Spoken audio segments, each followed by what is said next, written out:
हुज़ैफा भाई, आप दीन की बातें तो करते हैं लेकिन आपकी दाढ़ी कहाँ है? यार एक तो मेरे ये समझ नहीं आता कि हमारे मुल्क के लोगों की फजूल आइडियोलॉजी बनी कैसे कि किसी के दाढ़ी होने या ना होने से उसके ईमान के बारे में पता चलता है, या फिर इट समहाउ डिटरमाइंस कि ये बंदा दीन के बारे में बात कर सकता है या नहीं कर सकता। भाई, दीन में दाढ़ी है, दाढ़ी से दीन थोड़ी है यार, ऐसा थोड़ी ना होता है। और भाई, मैं 19 साल का हो गया हूँ, अभी तक अनफॉर्चुनेटली मेरे चेहरे पर यही खेत हो गई, यही बाल हो गए। अब मैं क्या करूँ बताओ? मैं रोने बैठ जाऊँ, अपने पापा से जाकर कंप्लेन करूँ कि यार पापा कितनी बुरी जीन्स दी आपने, यार बुरा कर दिया आपने मेरे साथ, या फिर तुर्की जाकर ट्रांसप्लांट कराऊँ? मज़े की बात, उसके पैसे भी नहीं मेरे पास, वो भी नहीं करा सकता। क्या करूँ? दुआ ही कर सकता हूँ कि अल्लाह ताला मेरे चेहरे पे बाल ला दे, मेरी दाढ़ी आ जाए, यही कर सकता हूँ। और यार प्लीज़ किसी के बारे में ना अच्छा सोचने की आदत डाल दें, किसी को जज करने से पहले उनको रीजंस देने की आदत डाल दें। हमारे साहबा यही करते थे। अगर उन्हें फॉर एग्जाम्पल कोई औरत दिखती थी बगैर हिजाब के, तो वो बोलते थे कि यार चलो कोई नहीं, इस्लाम में नहीं होगी इसलिए हिजाब नहीं पहना हुआ, पता नहीं होगा। या फिर उन्हें कोई इंसान दिखता था जिसके पास से शराब की बदबू आ रही होती थी, तो वो बोलते थे यार चलो कोई नहीं, इसके ऊपर किसी ने शराब फेंक दी होगी इसलिए इसके पास से शराब की बदबू आ रही है। वो हर किसी को रीजंस देते थे जज करने से पहले। और हम स्पेशली पाकिस्तान में फ़ौरन ही किसी के बारे में कंक्लूजन पे आ जाते हैं जैसे भाई हमें ही हक है सारा इसको जज करने का, हमें ही सब पता है। नहीं यार प्लीज़, किसी को भी अपने से कमतर ना समझा करें, अपने आप को किसी से बेहतर ना समझा करें, ठीक है? सबको रीजंस दिया करें बिफोर जजिंग देम, ओके? क्योंकि आपको नहीं पता कि उनका ईमान क्या है या फिर उनकी मजबूरी क्या है, ठीक है? तो प्लीज़ इस सबसे दूर रहा करें। और भाई के लिए दुआ भी कर देना कि यार दाढ़ी आ जाए। अगर मैं सुन्नतें ना पढ़ूं तो क्या मेरी फ़र्ज़ नमाज कबूल होगी?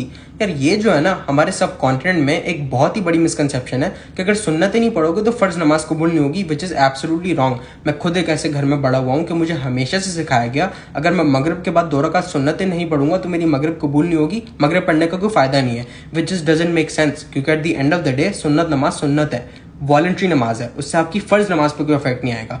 फ़र्ज़ नमाजें अलग चीज़ें, सुन्नत नमाजें अलग चीज़ें, दोनों का अलग से हिसाब होगा। Yes, it is highly recommended, सुन्नतें हमें पढ़नी चाहिए, बहुत अच्छी बात है, क्योंकि हमारे नबी पाक सल्लल्लाहु अलैहि वसल्लम हमेशा सुन्नतें पढ़ा करते थे। स्पेशली फजर से पहले 2 रकात, ज़ोहर से पहले 4 रकात, ज़ोहर के बाद 2 रकात, मगरिब के बाद 2 रकात, इशा के बाद 2 रकात। ये वो 12 मुअक्कदा सुन्नतें हैं जो हमारे नबी कभी भी नहीं छोड़ा करते थे। तो अगर हमारे पास कोई वैलिड रीज़न नहीं है नमाज़ों को छोड़ने का, हमें नहीं छोड़नी चाहिए, अच्छी बात नहीं है। लेकिन दिस होल थिंग कि अगर सुन्नतें नहीं पढ़ोगे फ़र्ज़ कबूल ही नहीं होगी, दिस इज़ वेरी एक्सट्रीम, ये बहुत ही फजूल बात है। हमारे दीन में ऐसा कुछ भी नहीं है। तो आप अपनी फ़र्ज़ नमाज़ पढ़ लें, सुन्नत भले ही ना पढ़ें, उससे कुछ भी नहीं होता, ठीक है? आपकी फ़र्ज़ नमाज़ कबूल हो जाएगी। और मेरा ये वीडियो बनाने का बिल्कुल भी ये मकसद नहीं है कि मैं किसी को सुन्नत पढ़ने से डिस्करेज करूँ। मेरा बस ये मकसद है कि आप लोगों को आपके दीन के बारे में पता हो। कल को अगर आपसे कोई पूछ ले इसके बारे में, आप उनको बता सकें कि हमारे दीन में एक्चुअली है क्या। बिकॉज किसी पे फ़ौरन ही इम्पोज कर देना कि आपको सारी नमाजें पढ़नी है, बहुत ही एक्सट्रीम हो जाता है। आप उसके लिए इस्लाम को और डिफिकल्ट बना देते हैं, ठीक है? तो सबका ध्यान रखना चाहिए। क्या औरतों के ऊपर निकाब करना फ़र्ज़ है? यार देखें, इसके ऊपर डिफरेंस ऑफ ओपिनियन है, इख्तिलाफ है। बहुत सारे स्कॉलर्स कहते हैं कि एक नामहरम के सामने औरत की बॉडी का हर हिस्सा कवर होना ज़रूरी है, with the exception of the face, hands till the wrist and feet till the ankles. उसके अलावा अगर आपकी बॉडी का कोई भी हिस्सा अनकवर्ड होगा तो आपको गुनाह मिलेगा। ये एक ओपिनियन है। और दूसरा ओपिनियन ये है, जो डॉक्टर इसरार अहमद का भी ओपिनियन था, कि निकाब करना भी फ़र्ज़ है, मतलब कि आपको अपना फेस भी ढकना पड़ेगा। और कुछ स्कॉलर्स कहते हैं कि पैर भी कवर करने ज़रूरी हैं। तो एट द एंड इस सवाल का जवाब इज़ अप टू यू। अगर आपको लगता है कि निकाब करने वाला ओपिनियन ज़्यादा ऑथेंटिक है, ज़्यादा सही है, तो आप वो फॉलो कर लें। लेकिन अगर आपको लगता है कि दूसरा ओपिनियन ज़्यादा सही है, रेगुलर हिजाब वाला, जो मोस्ट लड़कियां करती हैं आजकल, तो आप वो फॉलो कर लें, उसमें कोई हर्ज नहीं है। आपको कोई निकाब करने पर फोर्स नहीं कर सकता, ये आपका डिसीजन है। लेकिन येस, निकाब करना is more recommended, it could be more rewarding as well. तो अगर आपको ज़्यादा अच्छे अमाल चाहिए तो आप निकाब कर लें, लेकिन आप नहीं कर रही तो कोई मसला नहीं है, आपको गुनाह बिल्कुल भी नहीं मिलेगा, ठीक है? अभी वीडियो अपने दोस्तों को ज़रूर शेयर कर देगा ताकि वो भी आपकी तरह इस इन्फॉर्मेशन से बेनिफिट कर पाए। ज़ैफा भाई, आपका नाम क्या है? फिर आ गए तुम, हैं क्यूटी? मुझे समझ नहीं आता कि ये बिग बॉस देखने वाले मेरी स्टोरीज पे कहाँ से आ जाते हैं। मतलब इनको उसके अलावा भी कुछ मिल गया था, और मिला भी तो सिर्फ मेरा ही पेज, और कहीं नहीं जा सकते थे, यहीं आना था आपको। लेकिन कोई नहीं, मैं जानता हूँ आप मुझे गुस्सा दिलाने की कोशिश कर रहे हैं, मेरी टांग खींचने की कोशिश कर रहे हैं, लेकिन मुझे गुस्सा आता ही नहीं भाई। मैं बहुत ही चिल इंसान हूँ, चिल बॉय, नॉन शलांट। मुझे गुस्सा नहीं आता, बहुत ही शांत किस्म की पर्सनैलिटी है मेरी, मैं गुस्सा नहीं। क्या वुज़ू करते वक्त मुझे अपना सर ढकना ज़रूरी है? अबे भाई, मतलब यार मुझे इतना अफसोस होता है ना कि हमारे मुल्कों में कितनी मिसकंसेप्शन है हमारे दीन के बारे में। नहीं भाई, ये कम्प्लीटली फॉल्स है, बहुत ही फजूल बात है। आप एक दफ़ा खुद ही अपना दिमाग लगा के सोच लें, जब हम वुजू करते हैं तब हमें मस्सा करना होता है, और मस्सा करते हैं तो हम अपना सर वाइप करना ज़रूरी है। अगर आपका सर ढका हुआ होगा तो आप अपना सर कैसे वाइप करेंगी? आपका वुजू कैसे कंप्लीट होगा? आप अपनी नमाज कैसे अदा करेंगी? खुद ही सोचने वाली बात है ना, सेंस नहीं बनाता ये सब, ठीक है? तो प्लीज़ इस सब पे बिलीव ना किया करें, बहुत ही बनाई हुई बातें हैं, अपनी तरफ से बनाई हुई बातें हैं। नो वंडर आजकल हमारी मुसलमान बहनें हिजाब करने से इतना कतराती हैं, बिकॉज हमने ही उनके लिए इतनी मुश्किलात क्रिएट कर दी हैं। अगर वो घर पर हैं, अजान हो रही है तब सर पे दुपट्टा ओढ़ेंगी, अगर घर पे कुरान पढ़ रही है तब सर पे दुपट्टा ओढ़ेंगी, अब वुजू कर रही है तब भी सर पे दुपट्टा ओढ़ेंगी। कल को आकर कोई पागल बोल देगा कि भाई गुस्ल कर रही हो तब भी सर पे दुपट्टा ओढ़ो, नहीं ना, कोई बोलेगा तो आप उसको बिलीव थोड़ी कर लेंगे। ऐसा नहीं होता। मेरी प्यारी बहनें जो ये वीडियो देख रही हैं, आप ये डिफॉल्ट सेटिंग्स अपने दिमाग में बिल्कुल बैठा दें कि आपको हिजाब करना है, आपको पर्दा करना है सिर्फ 2 जगहों पे, नमाज पढ़ते वक्त और नामहरम के सामने। उसके अलावा जो भी कोई फजूल बातें बोलेगा ना कि भाई अजान हो रही है तब दुपट्टा ओढ़ो, कुरान पढ़ियो तब दुपट्टा ओढ़ो, नहीं, आपको बिलीव ही नहीं करना। एक कान से सुने, दूसरे कान से निकाल दें, उसकी बातें सुना, बोले हाँ ओके मैंने सुन लिया, आप अपने काम से काम रखो, बस खत्म, एंड ऑफ कॉन्वर्जेशन। अभी वीडियो अपने दोस्तों को जरूर शेयर कर दीजिएगा ताकि वो भी आपकी तरह इस इन्फॉर्मेशन से बेनिफिट कर पाए। क्या तहज्जुद पढ़ने के लिए सोना जरूरी है? यार देखें, तहज्जुद की नमाज का मतलब होता है नाइट प्रेयर, मतलब रात की नमाज। तो टेक्निकली इशा से लेकर फजर के दौरान जो भी वक्त है आप उसमें तहज्जुद की नमाज अदा कर सकते हैं, सोना मैंडेटरी नहीं है। फॉर एग्जाम्पल, अगर आप इशा की नमाज पढ़ के घर आए और आपने बोला चलो सोने से पहले मैं 2 रकात नफले अदा कर देता हूँ, तो that could count as your तहज्जुद प्रेयर, अगर आपकी नीयत हो तहज्जुद पढ़ने की। लेकिन येस डेफिनेटली अगर आप बीच नींद में उठकर वुजू बनाएं और तहज्जुद पढ़ें, उसका वर्च्यू, उसका रिवॉर्ड काफी ज्यादा हाई है compare to the other one, because इस वक्त में हमारे नबी पाक सल्लल्लाहु अलैहि वसल्लम तहज्जुद पढ़ा करते थे, वो बिल्कुल ऐसी तहज्जुद की नमाज अदा किया करते थे। और इस वक्त अल्लाह सुब्हानहू तआला सबसे नियरेस्ट हेवन में आ जाते हैं और बोलते हैं कि कौन है मेरा बंदा जो मुझसे मांगे और मैं उसको दे दूं। तो इस वक्त तहज्जुद पढ़ना ज्यादा रिकमेंडेड है, ज्यादा रिवॉर्डिंग है, लेकिन इसका हरगिज ये मतलब नहीं है कि तहज्जुद पढ़ने के लिए आपका सोना जरूरी है। आप तहज्जुद इशा से लेकर फजर के दौरान कभी भी पढ़ सकते हैं। अभी वीडियो अपने दोस्तों को जरूर शेयर कर दीजिएगा ताकि वो भी आपकी तरह इस इन्फॉर्मेशन से बेनिफिट कर पाए। क्या हमारी दुआ एक्सेप्ट होने के कोई साइंस होते हैं? हाँ बिल्कुल होते हैं। अकॉर्डिंग टू स्कॉलर्स हमारी दुआ एक्सेप्ट होने के 6 साइंस हो सकते हैं। अब हो सकता है कि आपको इनमें से कोई एक दिखे या फिर सारे के सारे दिख जाएं, लेकिन इंशाल्लाह अगर आपको इनमें से कोई एक भी दिख गया तो according to scholars it could mean कि अल्लाह ताला ने आपकी दुआ कबूल कर ली है। अब वो 6 साइंस हैं क्या? देखिए, सबसे पहले तो दुआ मांगने के बाद अनकंट्रोलेबल टीयर्स आना, बिल्कुल अचानक से आंसू आने लग जाते हैं, ऐसे आंसू का आपसे कंट्रोल ही ना हो। सेकंड साइन कि दुआ मांगने के बाद सडनली आपको गूज़बम्स आ जाते हैं, या फिर हमारी उर्दू जुबान में जैसे कहते हैं रोंगटे खड़े हो जाना। तीसरा साइन कि you feel inspired, you feel guided, दुआ मांगने के बाद आपको बहुत ही अच्छा लगने लगता है, चीजें क्लियर नजर आने लग जाती है और आप बहुत ही मोटिवेटेड फील करने लग जाते हैं। चौथा sign, you feel peace and calmness after making दुआ, अगर आपको किसी चीज का बहुत ही डर था या फिर दिल में कोई बेचैनी थी तो दुआ मांगने के बाद वो बेचैनी और डर बिल्कुल दूर हो जाती है, आप बहुत ही सुकून में आ जाते हैं, बिल्कुल टेंशन फ्री हो जाते हैं। पांचवा साइन, फीलिंग लाइट वेटेड, बहुत ही हल्का फील होना, ऐसा लगता है कि आपके कंधे में पहले बहुत ही बड़ा कोई बोझ था और अब वो बोझ बिल्कुल ही हट गया, रिमूव हो गया, बहुत ही फ्री फील करने लगते हैं आप। और छठा और आखिरी साइन, अपने ईमान को, अपनी फेथ को बढ़ते हुए फील होना, ऐसा लगने लगता है कि उसी वक्त अल्लाह ताला ने आपके दिल में और गाइडेंस डाल दी है और ईमान डाल दिया है, आप उसी वक्त एक बेहतर मुसलमान और एक बेहतर इंसान फील करने लग जाते हैं। अब अगर आप लोगों को ये वीडियो पसंद आई और ऐसी वीडियोस और देखना चाहते हो तो मुझे फॉलो कर लो और ये वीडियो अपने दोस्तों को जरूर शेयर करना ताकि वो भी आपकी तरह इस इन्फॉर्मेशन से बेनिफिट कर पाए।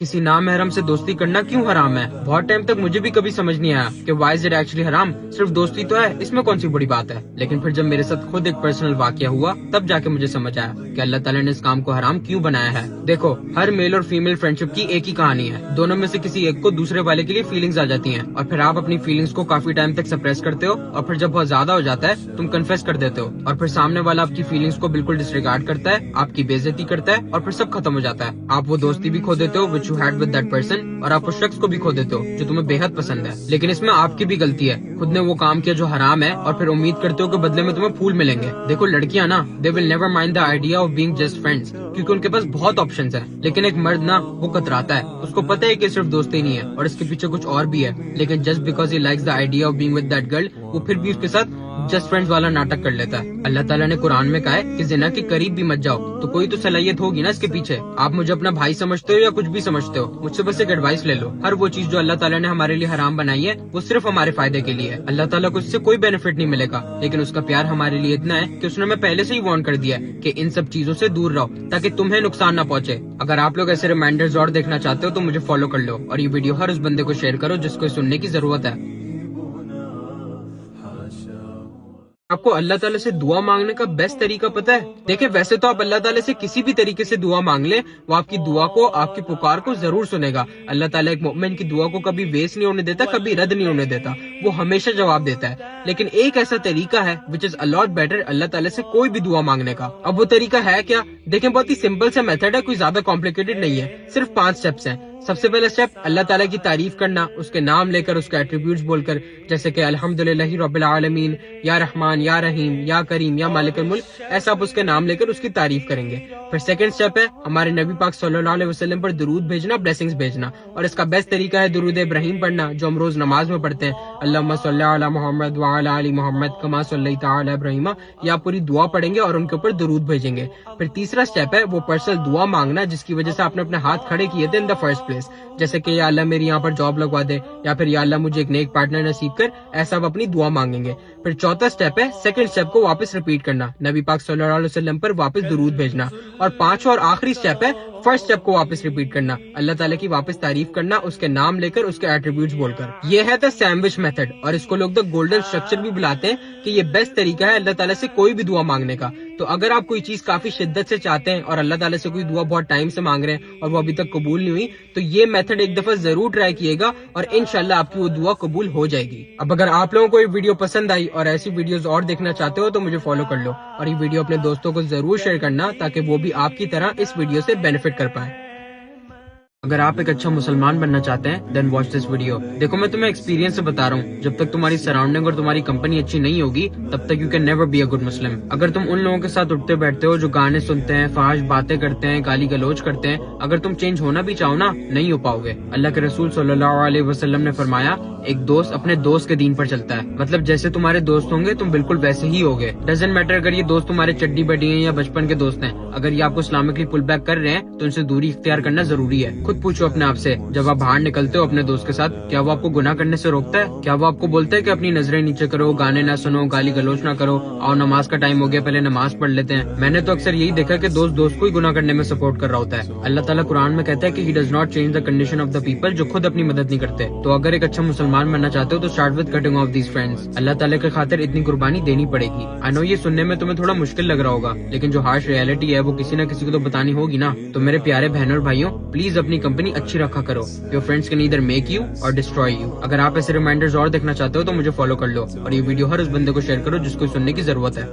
मर्द और औरत की नमाज में फर्क होता है? नहीं होता। हमारे नबी पाक सल्लल्लाहु अलैहि वसल्लम ने एक सही हदीस में फरमाया कि pray as you see me pray, मतलब कि जैसे मैं नमाज पढ़ रहा हूँ बिल्कुल वैसी नमाज पढ़ो। उन्होंने कभी भी औरतों के हवाले से ना तो कोई नमाज का डिफरेंट तरीका बताया ना दिखाया। अब वो कुछ स्कॉलर्स हैं जो बोलते हैं कि जब औरतें नमाज पढ़ रही हैं तो वो ज्यादा मॉडेस्ट तरीके से पढ़ें, सजदे में तो अपने आर्म ज्यादा करीब रखें, तशाहुद में तो अपने पैर साइड की तरफ रखें, लेकिन इस सबका कोई प्रूफ नहीं है, सब कल्चरल बातें। तो इन शॉर्ट, नहीं, औरत और मर्द की नमाज बिल्कुल सेम होती है जैसे हमारे नबी ने हमें बताई थी। युदैन करना सही है या गलत? देखें, इसके ऊपर डिफरेंस ऑफ ओपिनियन है, इख्तिलाफ है। हनफी मदहब में इसको करना अलाउड नहीं है, इट इज नॉट परमिसिबल। मलिकी मदहब में इसको करना परमिसिबल है लेकिन जनरली कोई प्रैक्टिस नहीं करता, और बाकी शाफी और हनबली मदहब में इसको करना सुन्नत है। तो इस सवाल का कोई सही और गलत आंसर नहीं है, because it just depends on what you follow. अगर आप हनफी और मलिकी वाली साइड पे हैं तो आप ना करें, अगर आप शाफी और हनबली वाली साइड पे हैं तो आप कर लें। It just depends on you. और सही हदीस से ये अमल साबित है, चारों मदहब ये बात मानते हैं, तो उसका कोई गलत आंसर नहीं है। ठीक है? क्या आपने आज असर की नमाज पढ़ी है? अगर नहीं पढ़ी है तो एक दफा ये हदीस सुनते हुए जाओ। अल्लाह के रसूल सल्लल्लाहु अलैहि वसल्लम ने फरमाया, जिस इंसान ने अपनी असर की नमाज जानबूझकर छोड़ दी, इट्स एज इफ कि उसने अपनी पूरी फैमिली और मालो दौलत खो दिया। तो अब बताओ, ये हदीस सुनने के बाद वाज इट वर्थ इट अपनी असर की नमाज छोड़ना या बाकी कोई भी फर्ज नमाज छोड़ना? एक दफा इमेजिन करके तो देखो कि तुम्हारी पूरी फैमिली और तुम्हारा सारा माल तुमसे छीन लिया जाए, क्या हाल होगा तुम्हारा? अल्लाह ताला के लिए तो कोई बड़ी बात नहीं है ये सब करना, लेकिन अगर वो तुम्हें इस दुनिया में रहते हुए सजा नहीं दे रहा ना, तो यकीन करो बहुत मुश्किल में हो तुम, क्योंकि कयामत के दिन जब अल्लाह ताला तुम्हारी बेनमाजी का तुमसे हिसाब लेगा ना, तो तुम सह नहीं पाओगे। और क्या आपको ये बात पता है कि फरिश्ते हमें फजर और असर के वक्त विजिट करते हैं? जब वो वापस ऊपर चले जाते हैं ना, तो अल्लाह ताला उनसे पूछता है, किस साल में छोड़कर आए थे तुम मेरे बंदे को? अब सोचो, अगर आप इन दो वक्त सो रहे थे, गाने सुन रहे थे, मूवी देख रहे थे, तो फरिश्ते तो अल्लाह ताला को वही बताएंगे कि आपका बंदा ये सब कर रहा था। तो कयामत के दिन अल्लाह ताला को क्या मुंह दिखाओगे तुम? कुरान में नमाज पढ़ने का हुक्म 70 दफा दिया गया है, तो खुद ही सोच लो कि नमाज पढ़ने की कितनी इंपॉर्टेंस है। मैं जानता हूँ कि I've talked about the importance of नमाज मल्टीपल टाइम्स, लेकिन आजकल हालात ही ऐसे हो गए कि ये बात बार बार रिमाइंड कराना बहुत जरूरी है। तो मेरे प्यारे बहनों और भाइयों, प्लीज अपनी नमाज का ख्याल रखा करो। अगर आप लोग ऐसे रिमाइंडर्स और देखना चाहते हो तो मुझे फॉलो कर लो, और ये वीडियो हर उस बंदे को शेयर करो जिसको ये सुनने की जरूरत है। जन्नत के सारे दरवाजे खुल जाएंगे। बस वुजू करने के बाद ये दुआ बोल लो, अशहदु अल्ला इलाहा इल्लल्लाह वहदहु ला शरीका लहू व अशहदु अन्ना मुहम्मदन अब्दुहु व रसूलुहु। कोई मसला नहीं है, pleasure is all mine. Huzaifa भाई, आपका निकाह क्यों नहीं हो रहा है? यार इसकी ना एक बहुत ही फनी स्टोरी है, मैं बताता हूँ अभी तुम्हें। असल में जब मैं 16 साल का था, मेरा प्लान था मैं 17 साल तक शादी करूंगा। जब मैं 17 साल का हुआ, मेरा प्लान हुआ मैं 18 साल तक शादी करूंगा। जब मैं 18 साल का हुआ, मेरा प्लान हुआ मैं 19 साल तक शादी करूंगा। इस वक्त मैं 19 साल का हूँ और अब मेरा प्लान है कि मैं 20 साल तक शादी करूंगा। अब आप लोग सोच रहे होंगे कि यार शायद इसलिए शादी नहीं कर रहा क्योंकि फाइनेंशियली स्टेबल नहीं है या फिर अभी तक उतना मेच्योर नहीं है। और आप बिल्कुल सही, नहीं यार ऐसा कुछ नहीं है। असल में आपके भाई को कोई मुंह ही नहीं लगाता, मुझे कोई सामने से आता है वो देखता वो पीछे मुड़ जाता है। यार मतलब मैं क्या करूं यार, कोई हाय तक नहीं बोलता यार। हुज़ैफा भाई, वीतर की नमाज का तरीका बता दें? जी बिल्कुल बता देता हूँ आपको वीतर की नमाज का तरीका। गौर से सुनना, बिल्कुल भी कॉम्प्लिकेटेड नहीं है। जैसे मगरिब पढ़ते हो ना, बिल्कुल वैसे ही आपको 3 रकात वितर की पढ़नी है। बस आखिरी रकात में फातिहा के बाद सूरा मिलानी है और सूरा मिलाने के बाद एक दफा तकबीर देनी है, ऐसे अल्लाहु अकबर। फिर वापस अपने हाथ बांधने और दुआ कुनूत पढ़नी है। बस हो गई वितर की नमाज। अभी वीडियो अपने दोस्तों को जरूर शेयर कर देना। यार आप ये हनफी वगैरह की बातें क्यों करते हैं? जो सुन्नत से साबित है बस वही बताया करें। यार ऑनेस्टली मेरी इतनी हटती है ना ऐसे क्वेश्चंस और कमेंट्स देख के, बिकॉज हमारे मुल्क के लोगों के पास शऊर नाम की चीज है ही नहीं। मैं जब भी किसी फिक्र रूलिंग के बारे में वीडियो बनाता हूं अपने पेज पे, based on the 4 school of thoughts, हनफी, हम्बली, शाफी, मलिकी, कोई ना कोई अकलमंद कैप्टन अमेरिका बन के आ जाता है मेरे कमेंट सेक्शन में और बोलते हैं कि यार हुज़ैफा भाई, मुझे आपसे उम्मीद नहीं थी कि आप ये हनफी हम्बली की बातें करेंगे। इस्लाम तो एक ही है, इसमें हम डिविजन्स क्यों क्रिएट कर रहे हैं? मतलब यार अकल बड़ी है कि भैंस? एक दफा जरा खुद सोच के देखो, कुरान के बहुत सारे वर्सेस हैं, बहुत सारी हदीस हैं जिनकी एक से ज्यादा वैलिड इंटरप्रिटेशन है, मतलब एक से ज्यादा सही मायने हो सकते हैं उसके। तो आज अगर हमारे पास वो वेल मेड स्ट्रक्चर ना होता जो अल्हम्दुलिल्लाह हमारे पास है, तो हमारा क्या हाल होता? पड़ोस वाले अंकल बोल रहे होते नहीं जो मैं बोल रहा हूँ वो सही है, आप बोल रहे होते नहीं जो मैं बोल रहा हूँ वो सही है। और इन आर्ग्यूमेंट से होता क्या है? लड़ाई झगड़े। अंकल बल्ला लेकर आ जाते, आप हॉकी स्टिक लेकर चले जाते उनके पास। और ये एग्जांपल भी छोड़ो, मैं आपको इससे भी बेहतर एग्जांपल एक देता हूँ आपको बताने के लिए कि हमें ये 4 स्कूल ऑफ थॉट की कितनी जरूरत है। आजकल ये जो आईवीएफ ट्यूब और सरोगेसी मेथड से बच्चे पैदा हो रहे हैं, हाउ डू यू नो कि ये मेथड्स हलाल है कि हराम? आपको कैसे पता कि ये सही है गलत? क्योंकि ऐसी तो कोई हदीस है नहीं जिसमें लिखा हुआ हो कि भाई सरोगेसी मेथड हलाल है या फिर आईवीएफ ट्यूब का मेथड हलाल है, क्योंकि उस वक्त तो ऐसी कोई टेक्नोलॉजी थी नहीं। तो इन सब मॉडर्न इश्यूज के लिए हमें स्कॉलर्स के पास जाना पड़ेगा जिनके पास इल्म है, जिनके पास शऊर है। और इन सब का इल्म always leads back to one of the 4 इमाम्स, इमाम मलिकी, इमाम हम्बली, इमाम शाफी और इमाम अबू हनीफा। तो इन मॉडर्न इश्यूज से डील करने के लिए, दुनिया के साथ आगे बढ़ने के लिए, we need these 4 school of thoughts. अब ये वीडियो ज्यादा से ज्यादा लोगों से शेयर करना ताकि फिर कोई अकलमंद किसी के कमेंट सेक्शन में जाकर ये फजूल बातें ना करे। हमारा दीन इतना कोई औसम है ना जिसकी कोई इंतहा नहीं। मतलब यार एक दफा जरा खुद सोच के देखें, अगर हमारे दिमाग में कोई बुरा ख्याल आए या फिर हम कोई गुनाह करने का सोचें, हमें उसका गुनाह तब तक नहीं मिलता unless we act upon it, या फिर हम वो बुरी बात कह दें जो हमारे दिमाग में थी। लेकिन ऑन द सेम हैंड अगर हमने कोई अच्छा अमाल करने का सोचा लेकिन for some reason we could not do it, हमें फिर भी उसका सवाब मिलेगा। लाइक जेन्युइनली भाई, अल्लाह ताला ने हमारे लिए कितनी आसानी बनाई है। मतलब एक कुरान का हुर्फ पढ़ने से हमें 10 नेकियां मिलती हैं, किसी को पानी पिलाने से हमें कितना सवाब मिलता है। लेकिन अगर हम कोई एक गुनाह कर दें, जैसे कि किसी को थप्पड़ मार दिया, फिर किसी को गाली दे दी, तो हमें उसका सिर्फ एक ही गुनाह मिलता है। और ऑनेस्टली भाई, हम अल्लाह ताला का जितना शुक्र अदा करें ना, just for the fact that we were born into Muslim families, उतना कम है। मतलब हम किसी के भी घर पैदा हो सकते थे, हम किसी भी दूसरे रिलीजन के घर पैदा हो सकते थे, लेकिन ही सुब्हाना ताला chose us to be born into a Muslim family, ताकि हम ये खूबसूरत दीन और हमारे खूबसूरत रब के बारे में जान पाएं और सीख पाएं। तो हमेशा शुक्र अदा करते रहा करो for the religion that you have and the blessings अल्लाह सुब्हाना ताला हैज गिवन यू।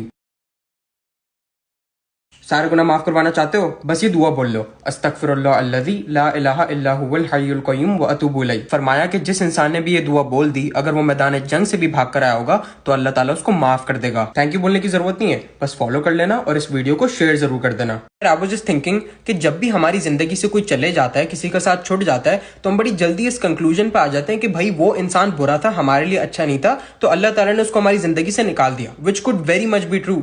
लेकिन व्हाट अबाउट द पॉसिबिलिटी कि हम वो बुरे इंसान थे जिनको अल्लाह ताला ने उनकी जिंदगियों से निकाल दिया। पूरा दिन खराब हो गया मेरा। जन्नत जाने का एक बहुत ही आसान सा तरीका बताऊं, बस ये एक अमल कर लो, हर फर्ज नमाज के बाद आयतल कुर्सी पढ़ लिया करो। फरमाया कि जो शख्स भी ये अमल करता है उसके और जन्नत के बीच में सिवाय मौत के कोई रुकावट नहीं है। थैंक यू बोलने की कोई जरूरत नहीं है, बस फॉलो कर लेना और इस वीडियो को शेयर जरूर कर देना। ज़ैफर भाई, what are your thoughts on judging people? लेकिन भाई मेरे ख्यालात यही हैं कि हम सारे गुनहगार हैं जो दूसरे गुनहगारों को अलग तरीके से गुनाह करने के लिए जज करते हैं, which is kind of wrong, because ये हक हमारे पास है नहीं। हम नहीं जानते कि लोगों के दिलों का हाल क्या है, वो सिर्फ अल्लाह ताला जानते हैं, तो सिर्फ उसी के पास हक है कि वो उसके ईमान को जज कर सके। ठीक है, हम ये कभी जान ही नहीं सकते। अगर आपको पब्लिक में कोई इंसान दिख रहा है जो थोड़ा चमारों की तरह एक्ट करता है, तो आप कभी भी अपने आप को उससे बेहतर नहीं समझिएगा। ये नहीं समझिएगा कि वो मुझसे कमतर है या फिर वो बुरा मुसलमान है, क्योंकि आपको नहीं पता कि वो प्राइवेट में कैसा है, वो अल्लाह ताला के साथ तन्हाई में कैसा है। क्या पता वो रोज तहज्जुद पढ़ता हो, रोज कुरान पढ़ता हो, आपसे ज्यादा अजीज हो अल्लाह ताला को, तो यू नेवर नो। कभी किसी के ईमान को जज नहीं किया करें। लेकिन एट द सेम टाइम अगर आप एक ऐसे इंसान है जो पब्लिक में चमारों की तरह बिहेव करता है, जाहिलों की तरह बिहेव करता है, तो कभी कोई ये भी नहीं समझेगा कि भाई कितना माशाल्लाह प्यारा बच्चा है, तमीजदार बेटा है। नहीं, कोई नहीं समझेगा, सब यही बोलेंगे कि चमार है, और उनका हक है। बिकॉज उमर इब्न खत्ताब ने बात कही थी कि वी जज you based on what's apparent, मतलब जो हमें दिखता है हम उस हिसाब से तुम्हें जज करते हैं, तो आप उनको ब्लेम नहीं कर सकते। अगर आपको कोई चमार दिख रहा है पब्लिक में तो आप उसको चमार समझ लें, ठीक है, लेकिन उसके ईमान को कभी चमार नहीं समझिएगा, बिकॉज आपको वो नहीं पता जो अल्लाह ताला को पता है। आपको नहीं पता कि वो बंदा तन्हाई में कैसा है, तो कभी भी किसी के ईमान को जज नहीं किया करें, ये बहुत गलत बात है।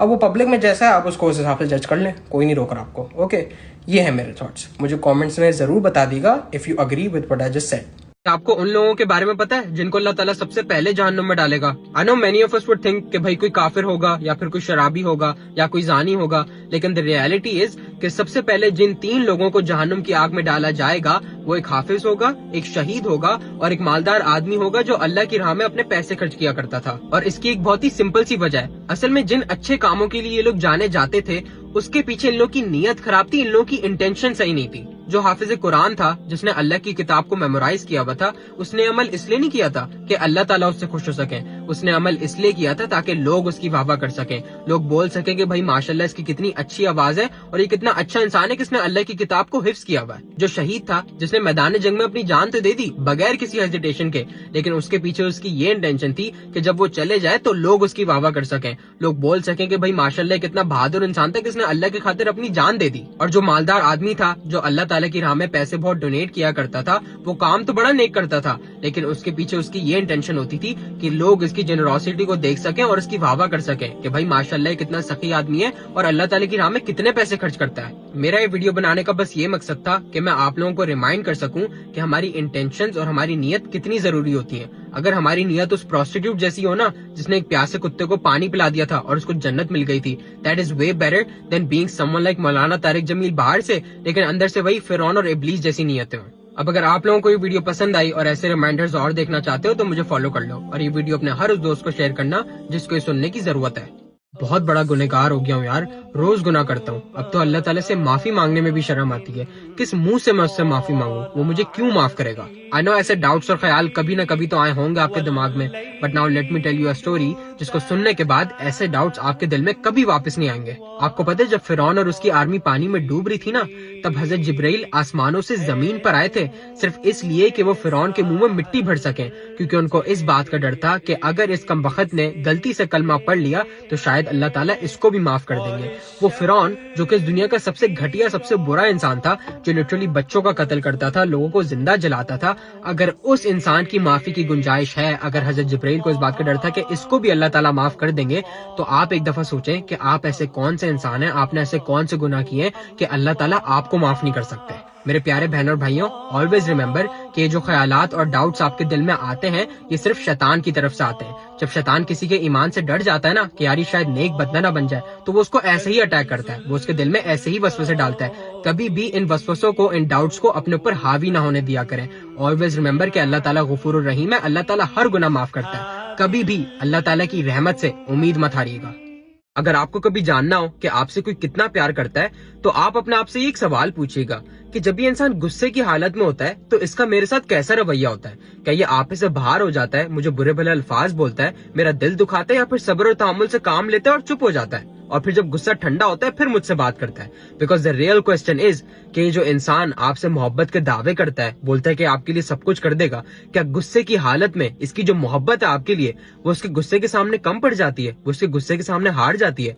Does their anger overcome the love they have for you? Because बात दरअसल ये है कि गुस्सा हर किसी को आता है, नेचुरल रिएक्शन है, लेकिन जो प्यार करते हैं ना, जो मोहब्बत करते हैं, वो गुस्से की हालत में भी कभी अपने महबूब को, कभी अपने प्यारों का दिल नहीं दुखाते। भाई अगर मुझे रास्ते में पैसे मिल जाएं तो क्या मैं उन्हें रख सकता हूँ? यार ये कायदे आजम से हम पाकिस्तानियों की जो मोहब्बत है ना, ये दिल को छू जाती है ब्रो। लाइक अनबीटेबल मोहब्बत है ये, दिखती नहीं है ऐसी मोहब्बत आजकल कहीं।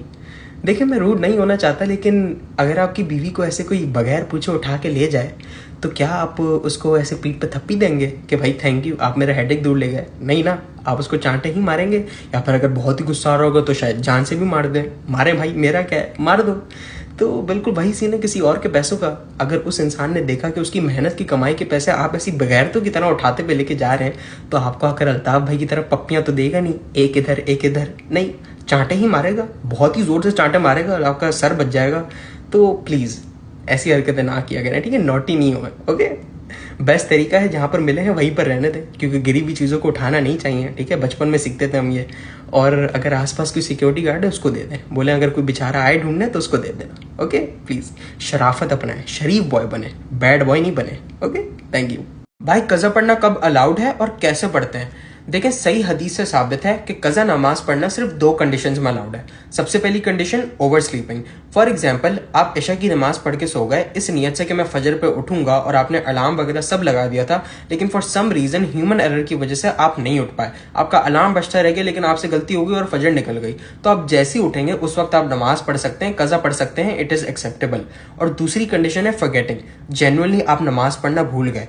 फॉर एग्जाम्पल, पूरा दिन गुजर गया, आपने इशा की नमाज भी पढ़ ली और आपको अचानक से याद आया कि भाई मैं जोहर पढ़ना तो भूल ही गया, या फिर असर पढ़ना भूल गया, दिमाग से निकल ही गया, तो आपको जैसे ही याद आया उस वक्त आप नमाज पढ़ सकते हैं, कज़ा पढ़ना एक्सेप्टेबल है, ओके की रिपोर्ट है। लेकिन उसके अलावा जो भी ये लोग आजकल फजूल रीजंस बनाते हैं कि भाई मैं ट्रैवल कर रहा था, या शॉपिंग करने गया था, मूवी देखने गया था, ये सब फजूल रीजन है, ये सेंस नहीं बनाता, क्योंकि आप नमाज अपनी मर्जी से छोड़ रहे हैं, ये आपकी खुद की गलती है, इस पे कज़ा अलाउड नहीं है। कुछ लोग अपने आप को गैसलाइट जरूर करते हैं कि हाँ भाई कोई नहीं, कज़ा पढ़ लेंगे नमाज हो जाएगी। नहीं, फजूल बातें, ऐसा कुछ नहीं होता, ठीक है? और रही बात के पढ़ते कैसे हैं, भाई जैसे नॉर्मल नमाज पढ़ते हैं बिल्कुल वैसे ही पढ़ते हैं। अगर आपसे जोहर छूट गई तो आप जोहर की 4 रकात फर्ज पढ़ लें, फजर छूट गई तो फजर की 2 रकात फर्ज पढ़ लें, नॉर्मल सी ना, कोई स्ट्रेस वाली बात नहीं है। अभी वीडियो अपने दोस्तों को जरूर शेयर कर दीजिएगा ताकि वो भी आपकी तरह इस इन्फॉर्मेशन से बेनिफिट कर पाए। Thank you.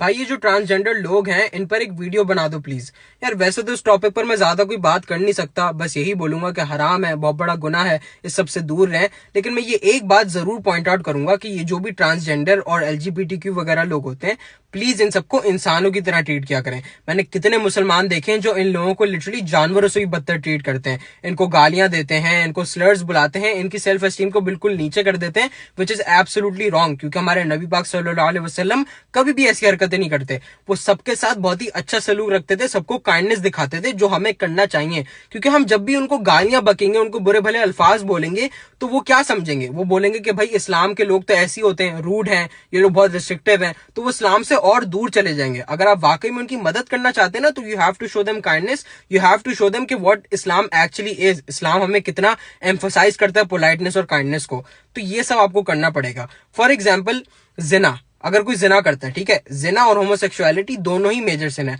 अगर कोई इंसान जिना कर देता है तो क्या आप उसके पास जाकर उसको नीचा कर दोगे, आप उसको गालियां बकोगे? नहीं ना, आप उसको समझाओगे कि भाई जो उसने किया वो क्यों गलत था, अल्लाह ताला ने क्यों इस काम को हराम किया हुआ है, ये सब समझाओगे ना। तो बिल्कुल वही सीन है होमोसेक्सुअलिटी का। अगर कोई इस रास्ते पर चले जाता है तो you have to explain it to them कि क्यों ये काम हराम है और क्यों अल्लाह ताला ने हमें इस काम से दूर रहने का बोला है। ये सब बताओगे तभी उसके अकल आएगी ना। गाली गलौज से क्या होगा, आप ही को गुना मिलेगा और उसका अगर दिल दुख गया तो आपको डबल गुना मिलेगा।